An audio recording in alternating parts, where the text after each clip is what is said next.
How am I fucking gonna explain Trump denier? Hello, everybody. We're live. Hello, everybody. Welcome to Honey Badger Radio. My name is Brian. I'm with Allison, and this is Maintaining Frame. I don't remember what number this is. You want me to find it for you? 154. Feminist Trump-denier scores Gotcha on Andrew Wilson, our play-by-play. Yes, I was the one who devised the term Trump denier, which I don't even know what it means, so guys can start speculating. It just denies the existence of Trump, I guess. Denies the existence. Like, who knows? Does he really exist? Perhaps he is the greatest AI fake of human history. I don't know. Like, obviously that's bullshit. But you guys can start your conspiracy engines, and we can get a definition for this term. But yeah, so essentially there was a kerfuffle. I would say fracas, but I don't know if anybody knows how to pronounce that. Fracas.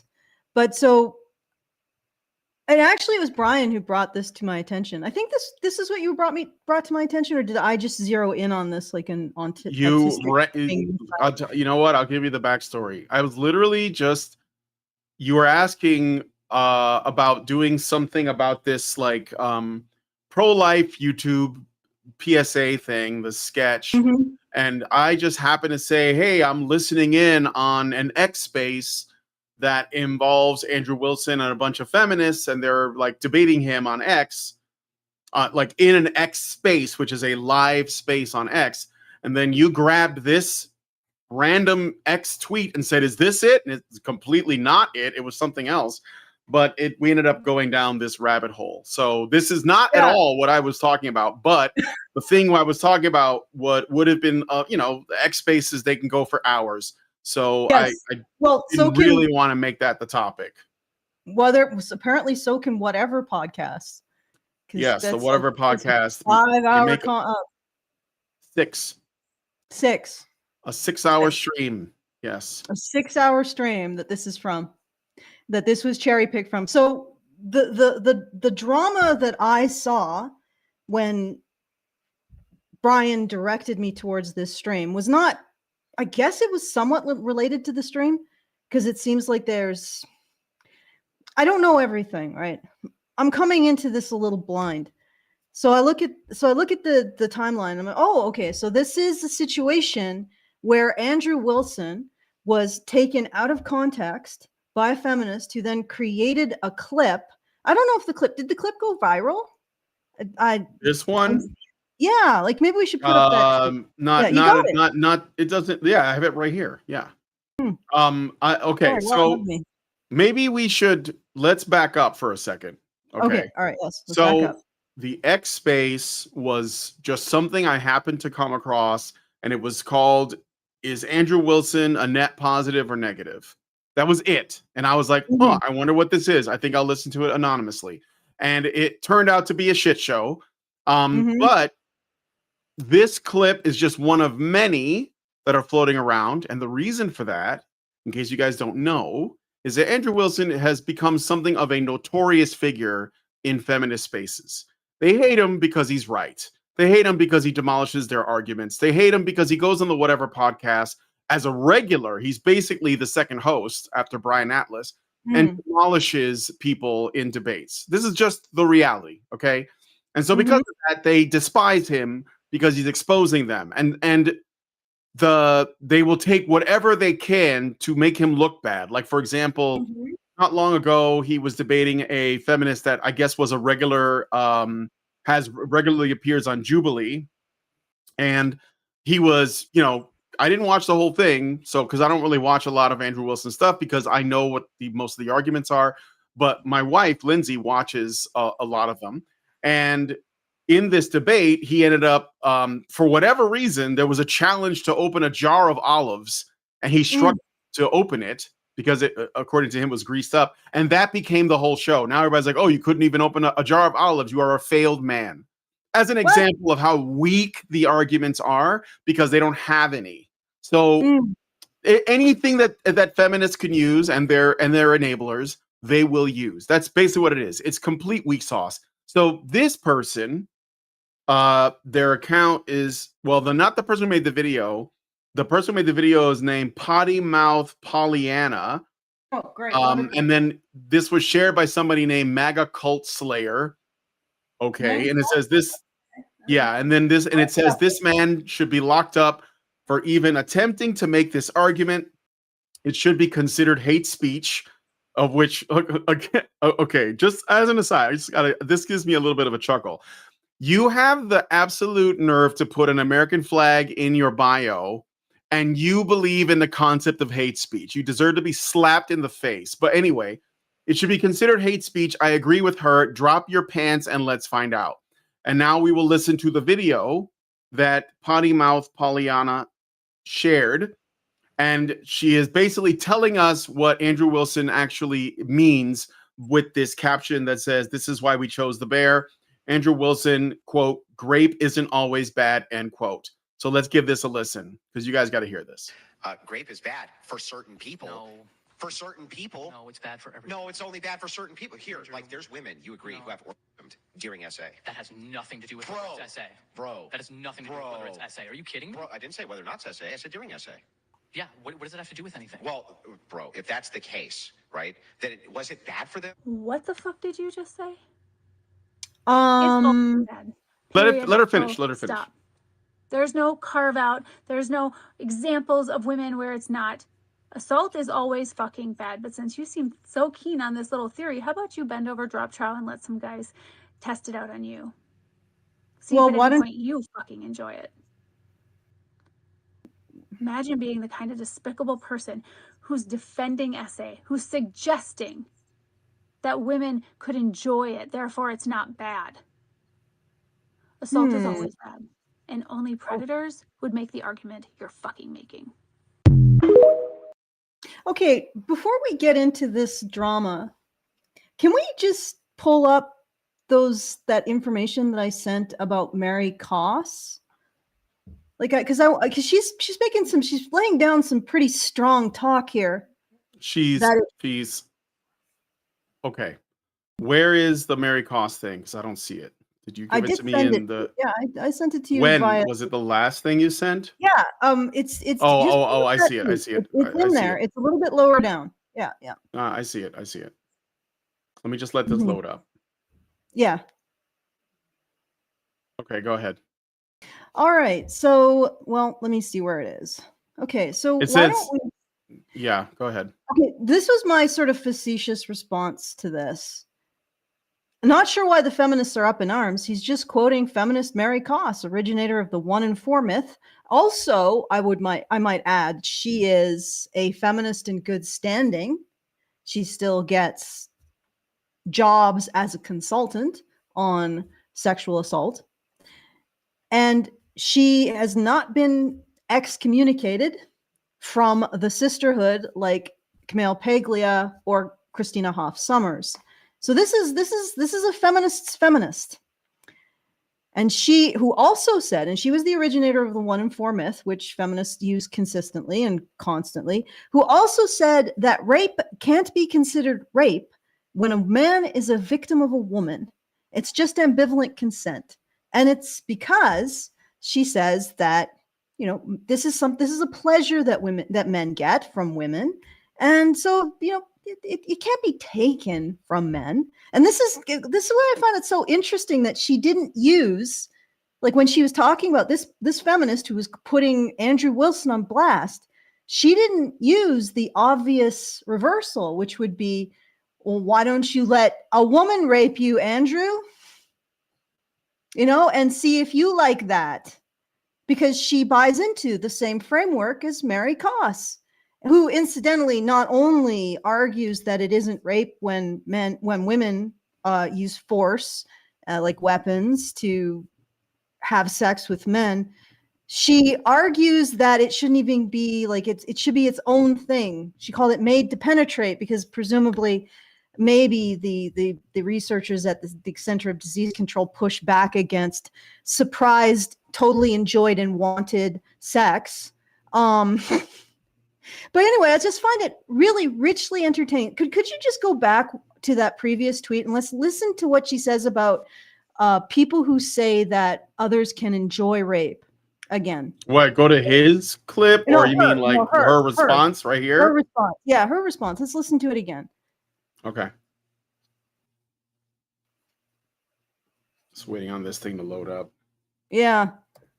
We need the loading case, music. right? Was it bad for them? What the fuck did you just say? It's always bad. Period. Full stop. There's no carve out. There's no examples of women where it's not. Assault is always fucking bad. But since you seem so keen on this little theory, how about you bend over, drop trowel, and let some guys test it out on you? See if at any point you fucking enjoy it. Again, she didn't use a woman. She used a man. So she didn't do a reversal. And that's because she believes that it isn't rape when women do it to men, and probably believes it isn't rape when women do it to men because, of course, men enjoy it. Funny how that works. And it's funny how we allow feminists to use this argument when, again, feminist Mary Koss used exactly that argument to completely discredit male victims of sexual assault and also hide them in the statistics that eventually inform policy in terms of how we treat male and female victims of sexual assault. And for those of you who are like, oh, but she's right, it's not. When we look at the outcomes for victims of sexual assault, men also have, well, when you don't ask them, because men will, if you ask men, was this a terrible event? They'll probably say no. So what you need to track is work lost. So days at work lost, education lost, like days in education lost, unemployment, drug use, suicidal ideation, homelessness. So these kind of adverse outcomes. And when you track the adverse outcomes, yes, we find out that men are indeed quite harmed by sexual assault against them. Male, whether or not the perpetrator is male or female. I know this is a surprise to everyone, but strangely enough, in our pair-bonding species, men also develop feelings when they have sex. I know there's a lot of argument against that, but to be honest, it doesn't seem like it's completely holds out. So you can actually use the forcing sex in order to harm men. And again, this woman obviously buys into the rhetoric that if a grape victim enjoys the rape, then it's not rape because she didn't even use the reversal. Yeah. Did you want to say something, Brian? Just, the thing that's also interesting about this is that, okay, I think it's safe to assume this woman is a feminist. What's shocking is that she can take this clip, which is out of context, and we're going to show you what was actually, like, what the full context of this clip is, and then show it, and then immediately go, what the fuck did you just say? Acting extremely shocked and appalled, as though that alone is going to influence everybody around her to side with her, while also simultaneously claiming that we live in a society where she should have been dismissed. And what's even the best part about this is that she actually should be dismissed because she is lying right to our faces. So, like, just her reaction, what the fuck, like this whole, like, no, you didn't. In a world where we supposedly don't give a shit about what women say, she presumes that we're supposed to give a shit about what she's saying, even though she's lying, and so we shouldn't actually give a shit about what she's saying. So let me play it again and look at her, because this is the way these people work. Her appalled reaction, which is a lie, because she knows it's a lie, because she found this clip, but she is acting like absolutely shocked that this even exists on the internet, which again is counter to the narrative that this should be common and men shouldn't find it at all insulting in the made up context that she created. You see what I'm saying? Like she's made up a fiction, used this clip to stand by that fiction, and then acted shocked at the fiction. And the shock that she's presenting, we, as the people who oppress her, are supposed to give a shit about. But we don't, because she's lying. So let me play it again so you can see this. Bro. That has nothing to do with whether it's essay. Are you kidding me? Bro, I didn't say whether or not it's essay. I said during essay. Yeah, what does it have to do with anything? Well, bro, if that's the case, right, then was it bad for them? What the fuck did you just say? See how she does that? You're supposed to be appalled because she's appalled. This is what women do. They can like get you to feel the way they're feeling. This is why we've said this in entertainment, right? When you want to tell the audience that they should be shocked or depressed or afraid or something, some kind of emotional reaction, they cut to a woman reacting. That's how you know, oh, this is a bad thing because the woman is upset. So she's doing this. It's the same tactic. So anyway, is what he said not appalling? No, you don't have the context, dude. It's a lie. And we're going to show you it's a lie. So yeah, we're going to show you that. And that's the thing. Like, if you like a woman who acts appalled and she's lying can get a man thrown in jail or murdered, lynched. And we're supposed to sympathize with her without being aware of the fact that she is weaponizing her, like our desire to protect women against people. And that's what this woman is doing. I mean, it's really plain. Like, it's not like it just is. Like, we have to understand that women have this power and sometimes they use it for evil. And that's what this woman is doing. We'll get to the context in a second, but go ahead, Al. Yeah, we'll get to the context. Maybe not in a second, because I want to go through some stuff, some context here, especially feminist context. Because again, feminist Mary Koss has essentially said that men can't be raped because they enjoy it. It can't be considered the same as rape. And we can go through the actual evidence of this. Do you have the ability to sign into SoundCloud?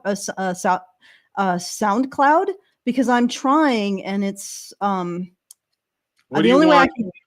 I want to listen to what Mary Koss has to say about male victims of sexual assault. I don't have a SoundCloud, I don't think. I don't know if that matters, but yeah, I mean, I can try to log into it. It's just that I found this clip and I think it's really critical. I mean, I'm doing research as we go through. But I'll give you the exact link to it and you see if you are able to do anything with it. Sorry, guys. But until we do, we could look at this, which is my link in that thread. I'll send it to you as well. This is Taman's writings. He's a researcher into this kind of stuff, or at least an interested lay person, and he's been at it for as well. I've known about his writings for 10 years or more. He was at it when I was back in like the Feminist Critics blog like 15 years ago. But he's been sort of. I got the SoundCloud thing to open. But do you want me to play the whole thing? Because I don't know how long it is. It's like 10 minutes long. Like, how much of it do you want me to play? Well, let's just let's play it and we'll skip forward if necessary. I don't think we're going to be hit with a copyright strike. Can a woman rape a man? It's a subject we don't hear in the news very often, or anywhere at all. Rape in any situation is hard to talk about, but female-on-male rape faces its own brand of trials and hardships. Skepticism, for one. Today, we look at the problems of male survivors with female perpetrators. How do they deal with the aftermath of a trauma that some don't even recognize as possible? Reporter Teresa Fung has the story.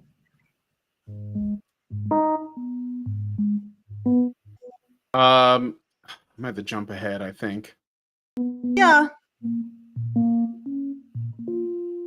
Not that far. In year 2007, Charlie met a woman on a dating site. Let's call it. You know what? I actually think this Charlie context is good. I think if we listen to the whole thing, it'll be fine, Brian. It'll be fine. We'll get back to it. I think it's necessary. Over the next I few think this months, context they is did necessary. what normal couples do. Went on dates, talked about their past lives, and became intimate. It didn't take long for Charlie to realize Diane had her handful of problems. She was going through a rough divorce with her second husband, and her first husband had died in a car accident. All this and more would lead to an unforgettable New Year's night in a way Charlie said he never saw coming. So New Year's Day, we came home, and she was just a completely different woman. She was visibly upset. We get back to her place. It had been a long day for me, so I said, I'm going to take a little nap. I went to the kitchen, got me a soda, and I drank it. Next, I was lying on the couch and she's out like a light, and she's on top of me. It's a familiar scenario. Date night, a spiked drink, and waking up from what could only be described as a nightmare. Except in this dream, Charlie isn't playing the part of the boogeyman. He's the victim. I wasn't sure what was going on. I said, what are you doing? What are you doing? She goes, shh, just lie there. I need this. So she had her fun, and then she put her head on my chest, and she goes, now you can take me. I said, whoa, I was able to push her off. I got up and said, what are you doing? She just looked at me and said, listen, this is what you want? Not like this. It doesn't have to be like this. And I just got up, I dressed, and I left, and that was it. After he left that apartment, Charlie drove home. He says he felt embarrassed, violated, and confused. He says before that night, this was a reality he never imagined possible for himself. Never in my wildest dreams would I even imagine it. Not only from her, that would even happen to me.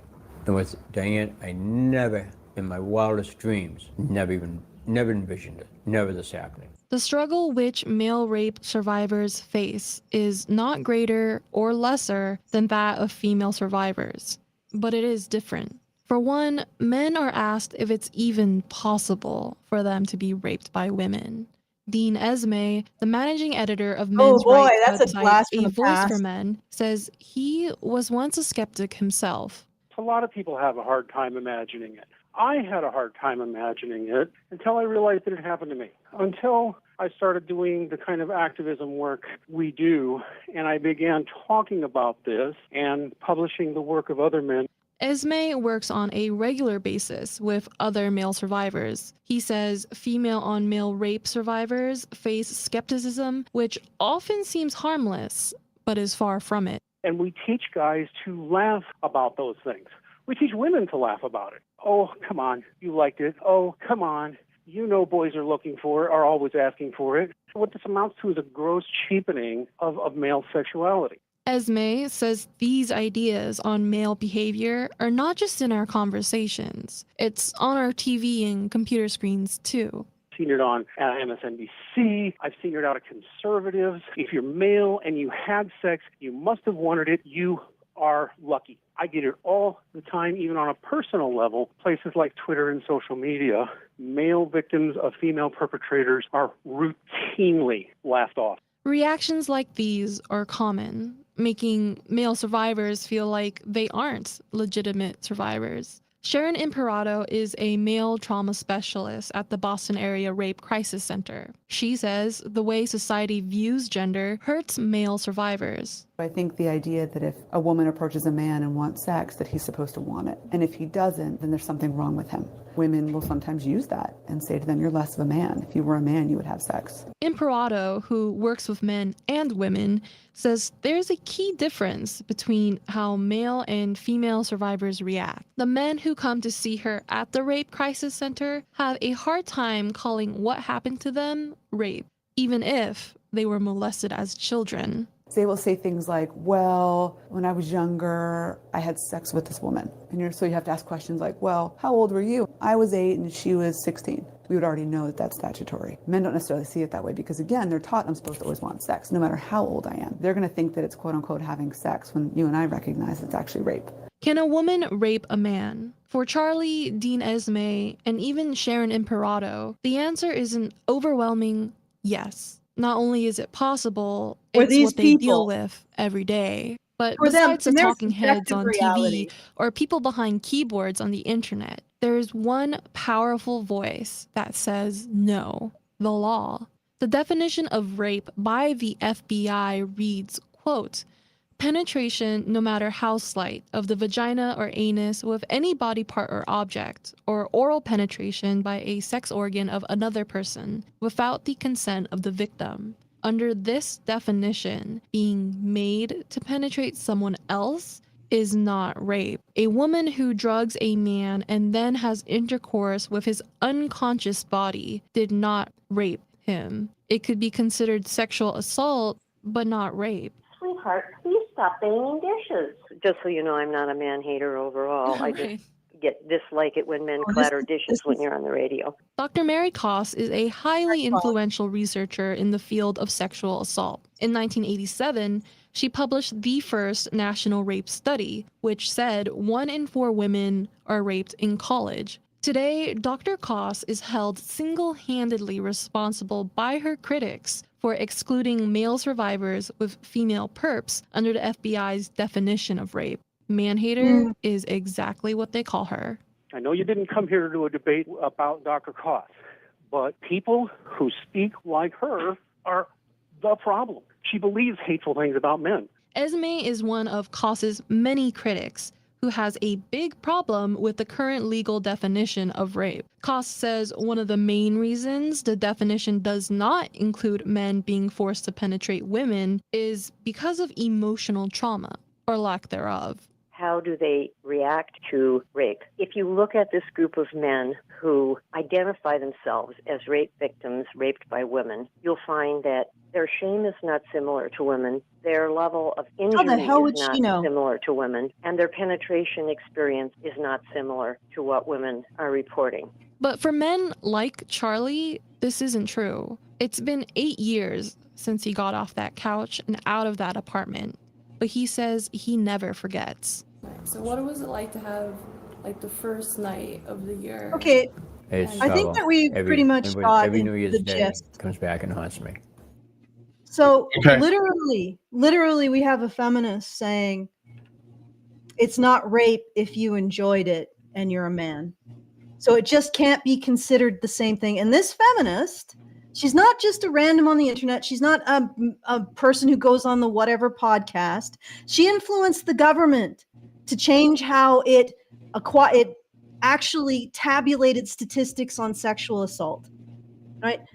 Now, I'm tired of feminists looking at this and using the outrage around rape in order to make these arguments. Like she's saying, how dare you? Like you pointed out, Brian, how dare you? How dare they? Until they clean house, I don't want to hear this ever again. Until they clean house. And this is a big problem. Mary Koss has huge influence over the statistics and the policy and potentially the laws going forward. And she has literally said men can't be raped because they enjoy it. That's her logic. And we are supposed to care about a hypothetical made by Andrew Wilson off the fly on a podcast, and this is supposed to, it's this great offense. Well, what the hell is Mary Koss then? Like, what level of offense should we have for this woman? And again, this is a misinterpretation of what Andrew Wilson said, but they're using a misinterpretation of what he said, and they are being utter hypocrites about it. Because all things held equal, I think it's a hell of a lot more damaging what Mary Koss did than any potential negative consequences of this hypothetical. Do you get what I'm saying? Like, am I? Well, they didn't misinterpret. They lied. This is not like an accident. They're not stupid. I don't want to insult them. What they're doing is evil. That's all it is. They lied. It is a lie about what somebody said in order to drive home a narrative, which essentially is at the end of the day, it's ultimately about silencing people who are making good progress.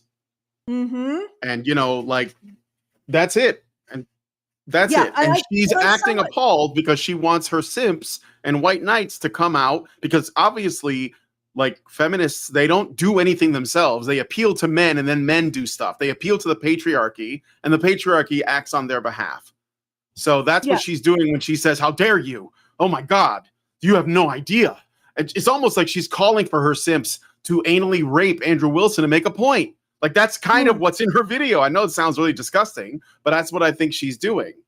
So, yes, and the again, she is lying about this, but even in the context, what possible platform could feminists have to make to gather outrage over rape when they do this?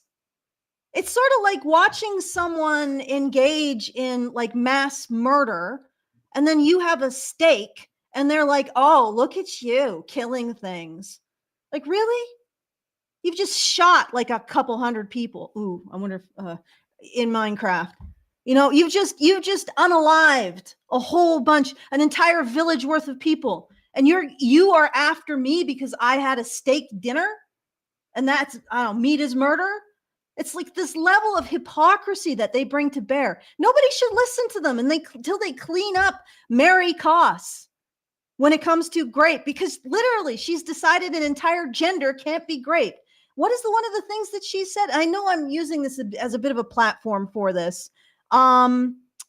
Although men may sometimes sexually penetrate women when ambivalent about their own desires, ambivalent about these acts fail to meet legal definitions of grape that are based on penetration. And the legal definition is now changed, but she continues in policy, in the collection of stats, she continues to promote hiding male victims. And we have an ideology, feminism, that is trying to prove that men use rape and domestic violence. You know what? I fucking hate using rape and domestic violence, that men use rape and domestic violence to uphold patriarchy. Yeah, we're all adults here. Let's use the words. Yeah, who cares? YouTube, do your worst. Men use rape and domestic violence to uphold patriarchy. Right? That is the feminist ideology. Okay, that's what they're trying to prove when they get in the statistics and start messing around with crap. And yet now we've started to find out with the big population studies and smaller studies focusing on just trying to figure out how to get men to reveal what's going on. We're starting to find out that the picture is a lot different. And actually women may be equally likely to rape as men. Equally likely to rape men, and don't get me started on women raping women. They're doing a lot of that. So this is but feminists, because they want to prove that men use rape to uphold patriarchy, they're hiding this behind definition games. And Mary Koss is one of the biggest offenders of this. So when she gets out there and she starts pontificating, this woman, Maga Slayer, starts pontificating about a man using a hypothetical that references rape, and she says, oh, how dare! Like, literally, your ideology is trying to manipulate rape statistics to prove that men use rape to uphold patriarchy, which is itself is a horrifying, like, I'm like reading this stuff. I'm reading the stuff that feminists are trying to push using the statistics, and it's like turning my stomach. And I don't get it. Like, all of the academics surrounding this cancer just were like, don't you think you need to substantiate your allegations here, feminists? You really are going to assert that men use rape to uphold patriarchy, huh? And then you're going to go into the statistics and hide the rate at which women rape men behind euphemisms like made to penetrate, a surprise sex. Oh, he didn't know he wanted it, but he really did. Ambivalent consent. All of this crap. You're going to make up all this crap to hide actual rape victims, turn around and start yammering at a guy who just makes a hypothetical. Like, you have lost the plot. Like, you fix that. And even you fix that, do penance and send back all of the money that you falsely got as supposed advocates for sexual assault victims. Then we'll talk. Until that moment, get back into your moral hole, your moral pit that you dug for yourself, and shut the fuck up. Okay, there you go. There's my rant. Okay, so should we look at the context now of yes, the look at the context. Clip? Okay, so the video again is Andrew Wilson saying, well, let's listen again, because you ranted a lot and I think people are going to forget. So let's look at this again. Grape is bad for certain people. No. For certain people. No, it's bad for everyone. No, it's only bad for certain people. Here, like, there's women, you agree, who have orgasmed during SA. That has nothing to do with whether it's essay. Bro. That has nothing to do with whether it's essay. You listen to this, just pause a second. when you listen to this in that context, he could 100% be calling out this feminist for making an argument that it's different for men because he has a man has an erection. I know he isn't, but it could be seen that way. But anyway, continue. Yeah, but you're changing the conversation completely too, though. I mean, yes, it could be that, but that's not what that's also not the context of this clip. It's not about whether or not a man. Okay, I'm just saying because it's adding confusion. People are going to be like, "What is this about?" All right, keep going. All right, let me go back again. Bad for everyone. No, it's only bad for certain people. Here, like there's women, you agree, who have orgasmed during SA. That has nothing to do with whether it's essay. Bro. That has nothing to do with whether it's essay. Are you kidding me? Bro, I didn't say whether or not it's SA. I said during SA. Oh, wait. But ambivalent consent. Okay, keep going. Bro, if that's the case, right, then was it bad for them? What the fuck did you just say? All right, so that's the clip, and that's all she plays. And then, of course, she acts shocked and appalled and verklempt and just says, oh, my God, but what if this happened to you? SA, I hate to say this. Sexual assault and rape are very serious all the time, no matter what. Obviously, she doesn't really mean when it happens to men because she cheers on the possibility that it happens to Andrew Wilson to make a point. But what was it? Can you believe? Okay, one more thing that just this is my, you know, that this is my thing. This is what got me into this. Is I just wanted male victims of sexual assault to be recognized, proportionate to, you know, how often it happens. And then I found out, oh crap, it happens half as often. And then I got into it with feminists, and then feminists were like, nope, you can't say this. And they made debunking feminism a condition of recognizing male victims of sexual assault. So it's my thing. The thing is that she is advocating sexual assault, and nobody sees that. Nobody says, wait a second, you're calling him out for a hypothetical while advocating that someone be sexually assaulted? Like, are you? No, she just thinks it's a clever zinger, like it scores her points. And if you look in the comments, like a lot of people agree with it. I mean, I think she got 2,500 likes and 200 comments. I don't know if that's a ratio. I don't know how that works, but there are some people saying I am missing something. So when my wife wakes me up riding my dick, that's bad. So obviously you have some of these, like, you know, these male feminist types. Oh shit, what's wrong? What are you, gay? What are you, gay? What are you, low T? She's right, dude's a fucking weirdo. So like they're all going along with it because, like, again, it just exposes how little sympathy or, you know, compassion we have for men when they're victims, especially if we just decided we don't like them. And how do we decide if we don't like them? If a woman acts appalled by them. That's it. She acts appalled. Right. Oh, that guy's not a man anymore. He's now the enemy, right? Because he upset women, and you can't do that, you know?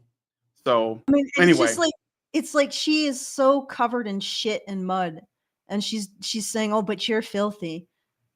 Like, yeah. No, lady, you're wallowing at this point. You have absolutely no moral basis to condemn Andrew Wilson. No moral basis whatsoever. Certainly not from a feminist standpoint. I think it's sometimes really difficult to recognize the horror of this.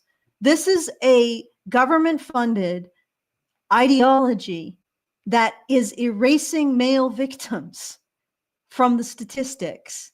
Like, this is horrifying. Okay, but let's keep going. You're right. All right, so here's the context where they're discussing hypotheticals. Yeah, you could never make a case why that would be bad. I think so. How? Because I don't think that people should be choosing who other people's partners are. Why? If that led to the best outcomes, you would have no argument for that. So wait, then can I just make the same argument towards you about, you were talking about the whole incest and brother case? What about it? Then you're saying that there is a better reason as to why we shouldn't do that. If it were the case, right? Then and you said it had the best outcomes, but you were still against it based on intuition. That's where you would have the inconsistency. But I wasn't against it based on intuition. You said intuitively, conditionally, you're intuitively against it. Because I literally told you the opposite. Hold on, because I think for these cases, I think for these cases, our intuitions are responding to the very factors that we tried to stipulate out. No, that's not always the case. I think for this case, it absolutely is. No, it's fine. What are you talking about, bro? Andrew, let me go back on my previous statement and say that if that situation that you provided, then yeah. Then yes. Sure. Yes. Of course, because now you have to be consistent, because I point out yet another inconsistency. So of course I don't remember saying that. I remember what I was doing. Okay, Andrew, what I was doing is I was contesting the realisticness. No, who's being autistic? Okay, maybe I am. Oh, well, I mean, yeah, I think you are. No, Andrew is trying to expose this guy's logical inconsistency because he's trying to pick and choose when something is okay and when it's not, because he's going off of like, oh, it's just like he's essentially saying that, like, you know, whether or not something is right or wrong is purely based on preferences. And Andrew was challenging that by saying, well, what about incest between two twin brothers? And then he's like, oh, well, well, you know, we societally understand that that's not, well, what if they want it? Well, he's not advocating anything. He's saying, this is your logical thread. I'm taking it to a place where, you know, you would be challenged to figure out, are you going to stay on principle or are you going to go off the rails? And that's what he's doing. He's just holding a mirror up to this guy's standards. And so that's how they get to this subject.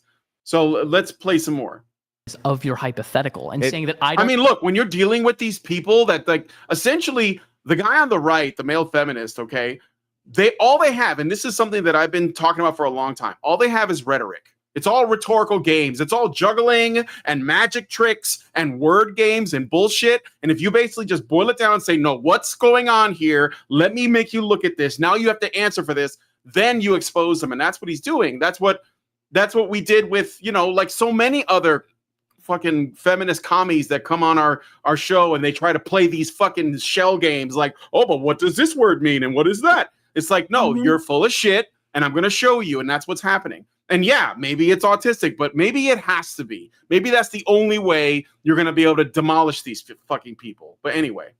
I don't think that would be borne out. I don't think that would be borne out in reality. I don't think that incest? No, that it would be good.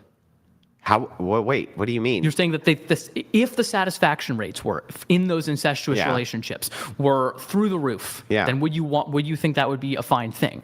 I was contesting that I don't think that would ever be borne out in reality. So in the hypothetical, okay, so I get it. I think I get it.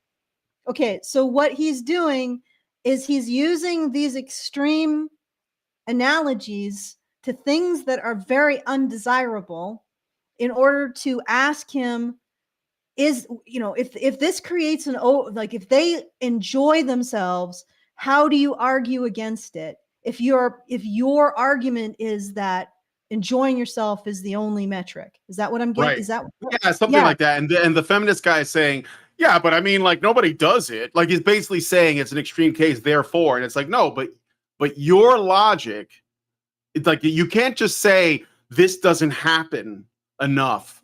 What you have to say is this is either good or bad and why, right? And so like a lot of these people, they don't want to, you know, make a qualitative statement about it. But let's accept a hypothetical. Why wouldn't it be borne out in reality? Do you think that incestuous couples, there would be children who would be happy with that? Well, I think by your metric, yes, there would be. No, well, I mean, we can look at the already presented data of heterosexual couples. And I think if you had, by the way, an incestuous lobby, the same way you have a gay lobby, who paid for all the same fucking studies that showed the outcomes, that I could have a massive publishing bias as well for basically any data that I wanted. Okay. Because the truth is that most of these, you're making an unfalsifiable claim that we're. No, he's right. This is the same thing with the feminists. They quote themselves and then they say it's writ, and that's how they make their arguments. And now you have to be like, well, yeah, because your people made the studies, your people come up with the data, and it just so happens to support what you believe. Oh, what a shocker. The feminist academics, they all came up. It's the Mary Koss study. Why is it mainstream? Why is it in the military? Why is it being used in our university campuses? Well, because it came out of academia. Well, what's academia? Well, it's all run by feminists, and they all agree. How about that? Peer reviewed, the consensus, etc. This is exactly what he's saying. You could basically form a lobby around anything and justify it, right? Yep. So like this is like, yeah. Go ahead. Okay, so I'm interrupting your rant a bit, but I wanted to point out. I basically made my point. Is essentially that this guy doesn't have a leg to stand on because he's going on. Well, if you look at studies, studies conducted by people who support these conclusions. This narrative, these conclusions. Like, you look at Mary Koss. She literally says we shouldn't consider it rape because the law doesn't consider it rape. Well, how about you change the law? Right? And they appeal to the thing that they've created. Like, I changed the laws. Oh, it looks like we have to follow the law. Sorry, guys. It's out of my hands. I'm not a lawyer. I just changed it through academia over, a period of time. I just changed it through policy. But I mean, and here's the other thing. Like, feminists certainly could change the law when it came to recognizing, for example, other forms of coercion as rape for when it happens to women, like having a drink at dinner. Oh, that's rape, that kind of thing. The mystery method. You weren't there for that. When me and I think Hannah and Karen went through the mystery method.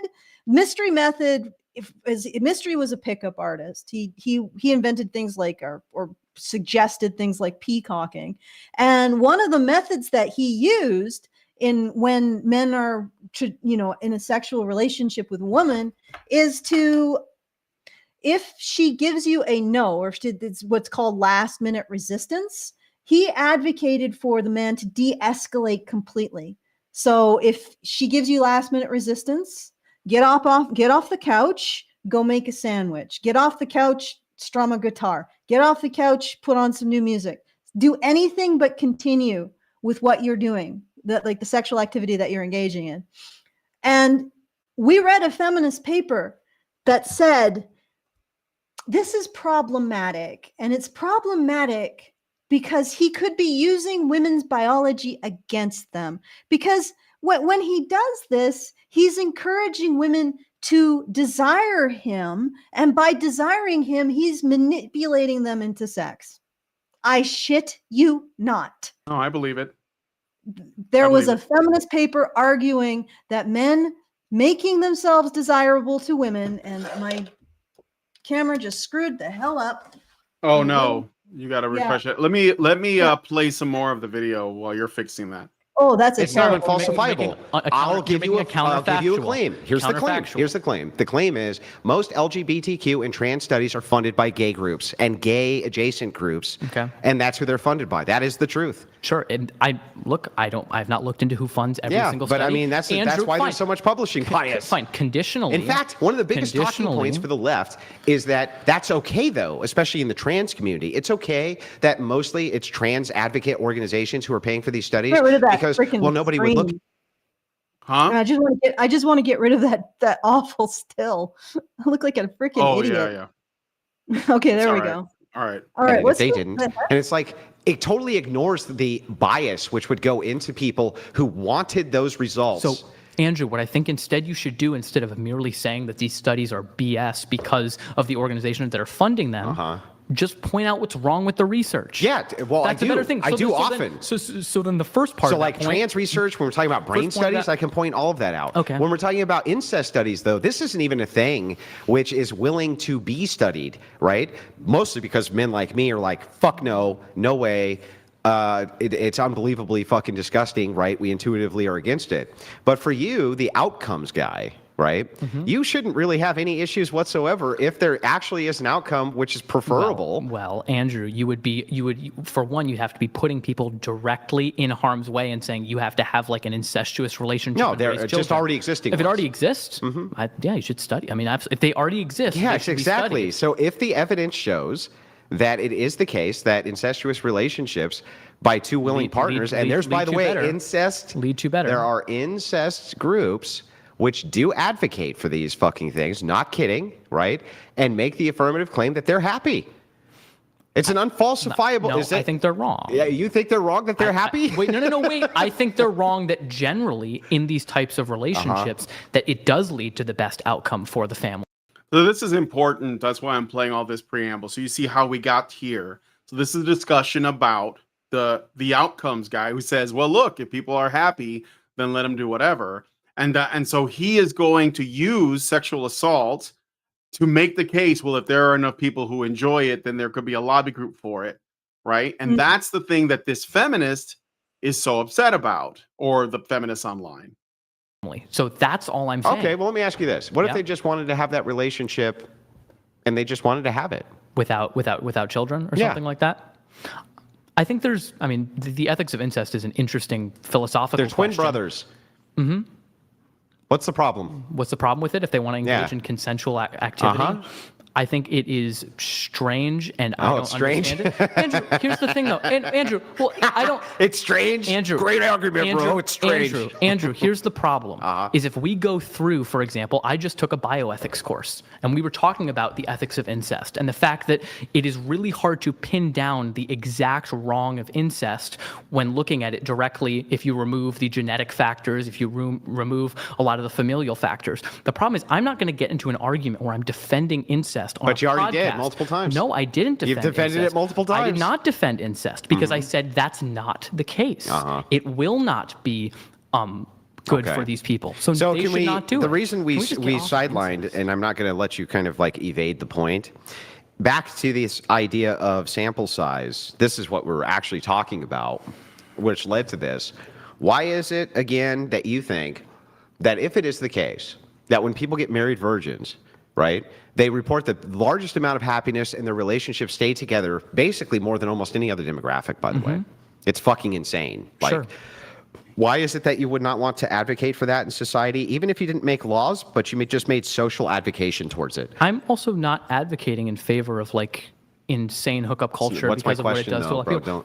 Dude, answer my question. Wait, I think that's fine. Absolutely advocate. So what if we had government policy? No, that's different. Hang on. Okay, continue. Well, I don't understand. Don't you want government policy which says that being LGBTQ is okay? Government policy which permits people to exercise their rainbow rights. flags in the White House? I don't really care about that. I think I don't really care where the flags are. I think that's going to. How about this? Don't you want feminist government policy? Don't you want Mary Koss defining great rape in order to promote feminist conjecture about reality? Like, I'm sure that this guy's a feminist, right? Don't you want to keep that? Don't you want that? I mean, if I asked you, would you say no, Mary? Well, he would probably say it was like foregone. Like, well, we are like it's sort of like a no-brainer. So yeah, but yeah, I take what you're saying. Rile a bunch of people. But what would actually be the problem? There's no law which is restricting anything, but the government, right, and state organizations from the top down, right, promoted instead that people with low body counts and who are not promiscuous tended to report much higher happiness levels, and their marriages stayed together better.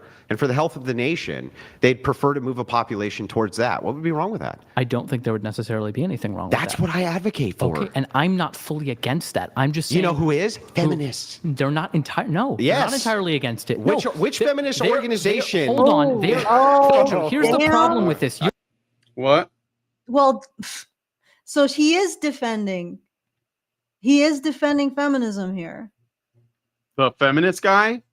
Yeah. Of course. Yeah. Okay. So, but basically, what he's saying, this is the male feminist uses, like what he says, like outcomes, like statistical outcomes, to validate his position.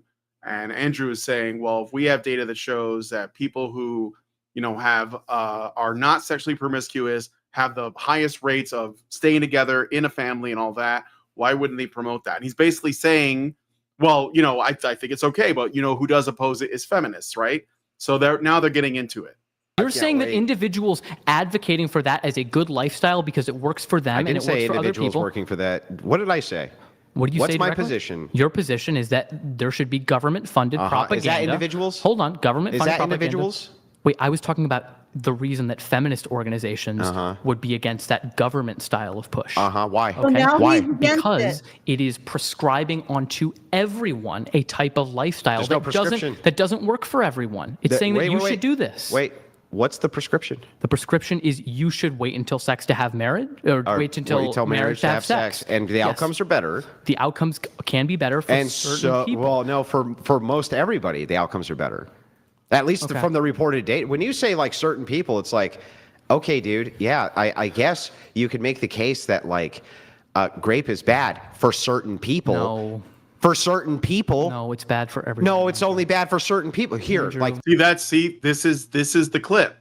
You see, this is why I built up to this. This is where the context for the clip that feminists are freaking out over comes from. He's exposing this guy's framework, right? By changing it to sexual assault to expose how basically absurd it is to say, oh, it's for certain people when the data shows it's not, right? The data shows something else. There's women, you agree, who have orgasmed during essay. That has nothing to do with whether it's essay. Bro. That has nothing to do with whether it's essay. Are you kidding me? Bro, I didn't say whether or not it's essay. I said during essay.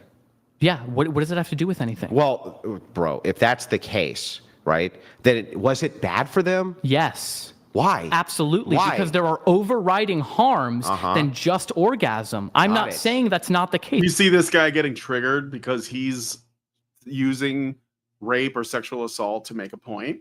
He's not advocating it. He's not advocating it. Do you guys follow what's happened here?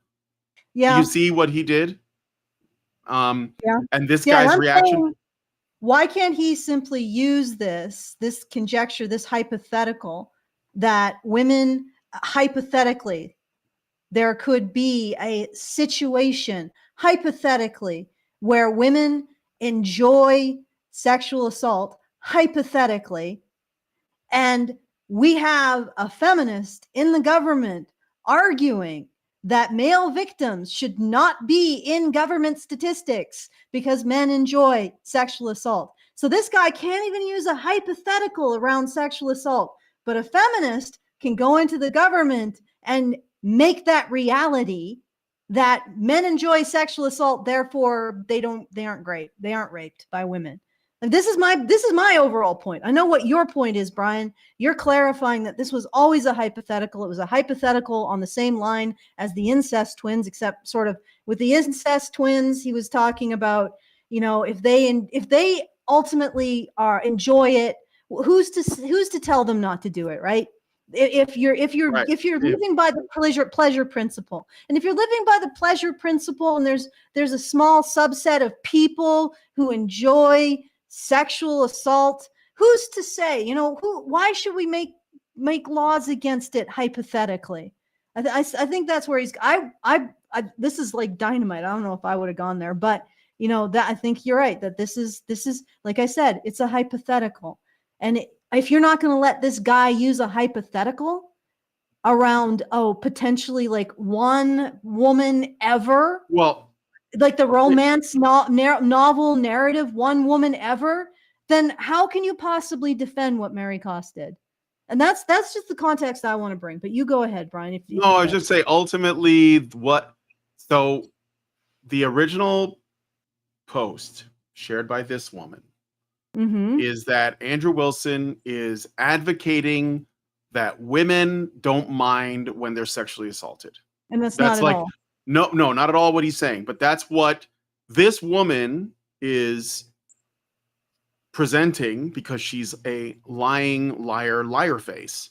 She's lying because she wants to destroy Andrew Wilson's reputation. So she's misrepresenting him on purpose to make him look like a bad person. Either that, or she's a moron that reacts emotionally to his hypothetical, which is really just him exposing the other guy's arguments, which is essentially to say the other guy, that what they're arguing about should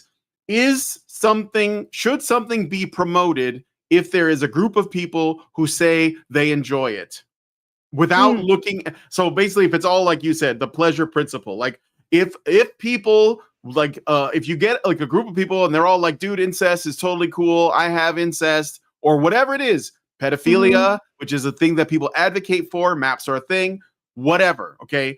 And if the male feminist side of this is, as long as everybody's having fun, then there's no problem, right? And Andrew is saying, well, then by that logic, you can find a group of women, because I think he uses women in this specific example, that enjoy sexual assault.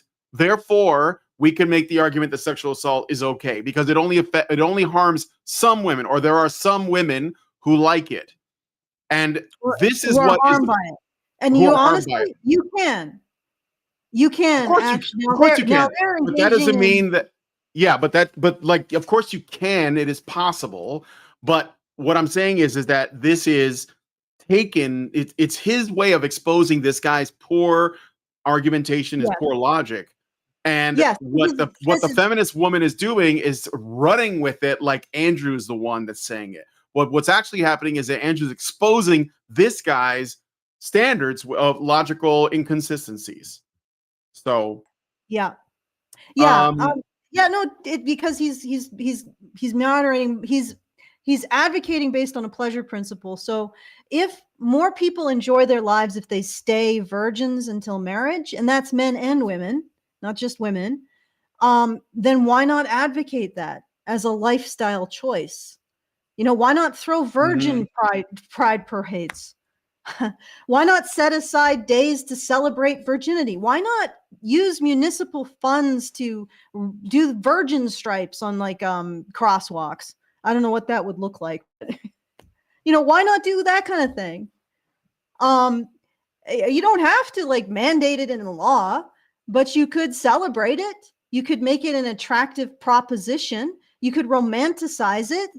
Yeah, I don't think he's actually advocating for this to be put into law. Parades of people merely holding hands lewdly. Yeah, sure. Like, kissing is only for marriage. I'm being a little bit facetious, but there's more than just like policy, like saying, okay, we're not going to actively persecute people who are gay, right? There's more going on. There is a lot of celebration and promotion going on. Right. And a lot of determining the narrative, like saying that people who are LGBT get special protections, that they can, they have words and people can't say those words to them, even if they do have their own slurs like breeder for people who are not LGBT. It's like there is advocacy on a policy level. There is advocacy potentially on a legal level, and maybe just extend it to the maybe LGBT needs a V at the end, lesbian, gay, bisexual, trans, and virgins. Like, I'm being I don't think people want that. Like, I don't think people want special treatment in that way, but yeah. I got a super chat.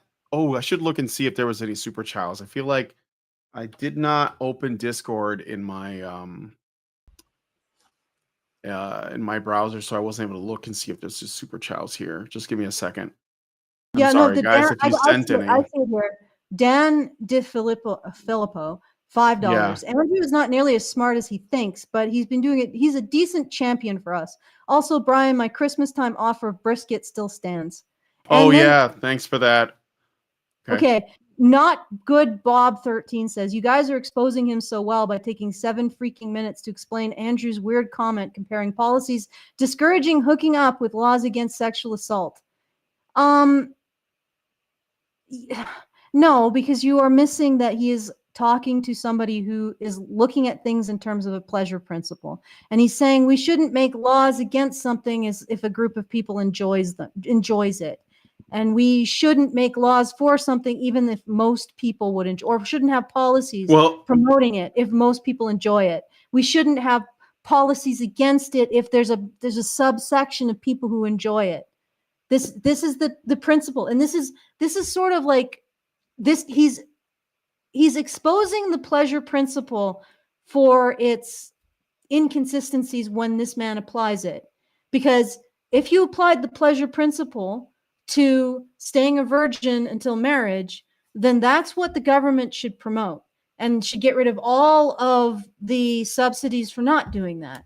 Let's start there, right? If that's what you want to, if that's where you're taking, like you're saying, I'm going to follow the pleasure principle, then you follow it consistently to utilitarian generate the most pleasure. In this case, it's everybody stays virgin until marriage.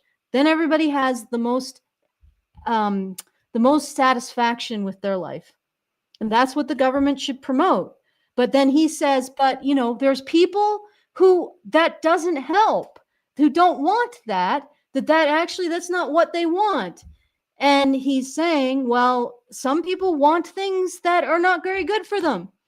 Do we make it a policy to allow to take away any kind of condemnation of things that just because a subset of people wants them? Some people want to be amputated. Should we have their legs amputated? Should we take away the laws against gross bodily harm if people amputate other people's legs? No. And I mean, this is like slightly facetious. Yes. I think that's the point. He's making these really extreme edge cases to try to prove a point about the pleasure principle and it being applied inconsistently here. So no, I don't think you're right. Not good, Bob. I think you are not a good Bob. All right, let's continue. Oh, that's it. I mean, I don't know if you want to listen to more of this, but that's basically the clip in context. So, we know that this MAGA cult slayer person, did you want to look at some of the clips that he sent us himself? Sure, we could do that. Sorry, I don't know if I want to go because it's in your messages, your DMs, and I'd have to display the DMs. I don't think that, do you? Because you should only be, oh, I see what you're saying. Do you want me to open it up? No, actually, it wouldn't matter, Allison, because we'd have to see it on the screen, unless like you want me to put something on top of it in OBS, which would be like a few minutes because I have to get something and do that. You know what I mean? Or yeah, I know what you mean. My video is disabled again. I had to fix it. Another really shitty still. Sorry, like it's all right. I don't know what's going on in this case. I think there's might be a fault in either the socket or in the line, but sometimes the Osmo just freezes up. Okay, so yeah, no, I think we've pretty much covered this. We could. I really wanted to go into the that pro-choice thing, but we might be at the hour. So yeah, I mean the pro-choice ad. Yeah, I know the price. I know that's. Yeah, that would be like another. That could be another show, I think. So anyway, guys, I'll just give you a preview. There's a bunch of there's a group of pro-choice, like a pro-choice organization that put out what I would call a really male negative ad, and I wanted to go through it, but we probably don't have enough time today. So, yeah, we could look at those clips. I'm pretty sure you can just. Like the messages are just in the corner and you can just open up that one.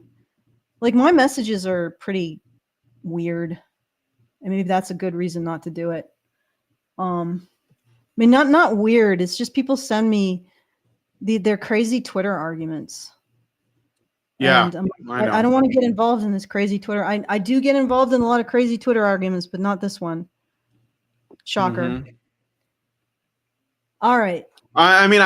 I don't know. It just seems private. That's all. I'm just saying. Okay, Mango C4 says he could have used any argument. That was a strange choice. Yes, I agree. I think it was a strange choice.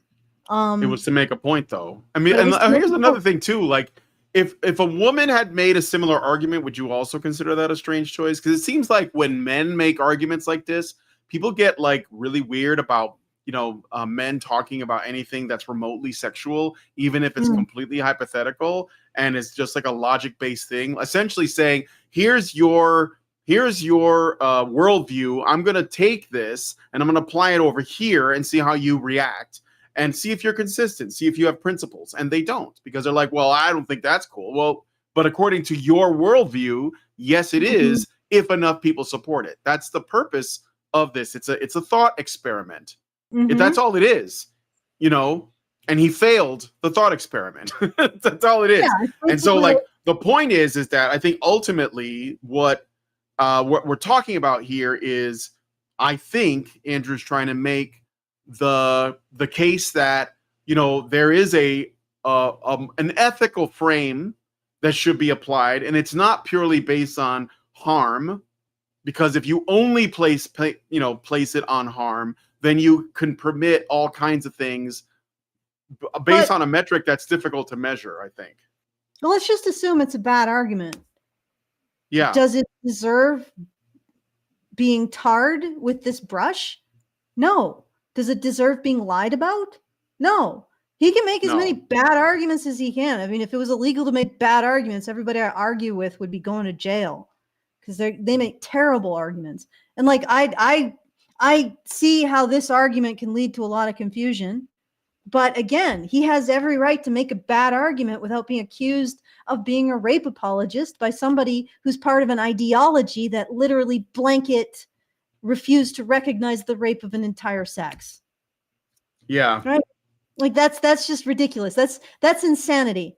You know, get the log out of your own eye, feminists.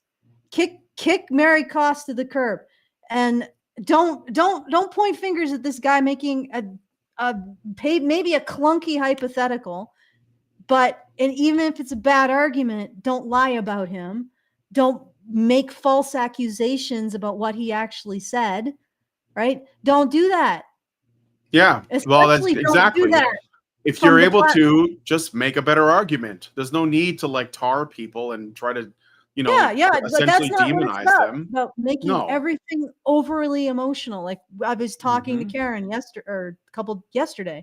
Oh my God. Was it yesterday? It was yesterday. No, God, yesterday was. Oh yeah, that's right. Yeah, it was. Yeah, yesterday. time is getting really strange. But yeah, I was talking to Karen yesterday about everything is becoming these incredibly emotionally judgmental arguments, in which no actual communication happens. If you think it's a bad argument, fine. You know, maybe it is a bad argument, but it's not like he's not a bad person. There you go. And she isn't saying this is a bad argument. She's saying this is a bad person. Well, again, and she's saying it from the platform that Mary Koss's platform. Okay. All right. So that's I think we covered this. Oh wait. Not good, Bob 13. My advice to men: build your relationships on mutual respect. Don't get caught up in political social theater. Just follow the golden rule. My advice to men: make sure she follows the golden rule. Like if you're both going to follow if you're the one, make sure it's not one-sided. Make sure that it's not, expectations for thee, but not expectations for me. Right? That's something that I've seen that actually, strangely enough, it's something that I think actually works. At least what I've seen in our community. The only thing, like I mentioned this a few times, we have had, not lots, but a fair amount of relationship formation. Now 7 children in the last 5 years in our community, which is not that big. And all I do is say, guys, just set boundaries with women, right? If you're going to hold yourself to certain moral standards, hold her to moral standards too, right? And recognize that women are moral monsters every bit as much as men, and their choices matter when it comes to their morals. They need to choose not to be monstrous. Okay. All right. Yeah. All right. So, I forgot to do the things. Damn. If you want to send a message before we just, move on, you do so at feedthebadger.com/justthetip. That's feedthebadger.com/justthetip. Feel free to send it after the show is over if you want. Very much appreciated, whatever you send. And also we're doing our monthly fundraiser at feedthebadger.com/support. And anything you put in that really helps. If you want to join the community, that's badgernation.online. And that's pretty much it. So thank you unless there was anything further that you wanted to talk about. No, we're good. We can wrap it up. All right, then. Okay, so if you guys like this video, please hit like, subscribe if you're not already subscribed, hit the bell for notifications, leave us a comment. Let us know what you guys think about what we discussed on the show today. There should be some links in the description to some of the resources we brought up on the show. And please, please, please share this video because sharing is caring. Thank you guys so much for coming on today's episode of Maintaining Frame, and we will talk to you guys in the next one. Men's rights activists are machines, dude. Okay? They are literal machines. They are talking point machines. They are impossible to fucking deal with, especially if you have like a couple dudes who have good memory on top of that too. Holy shit, you're fucked.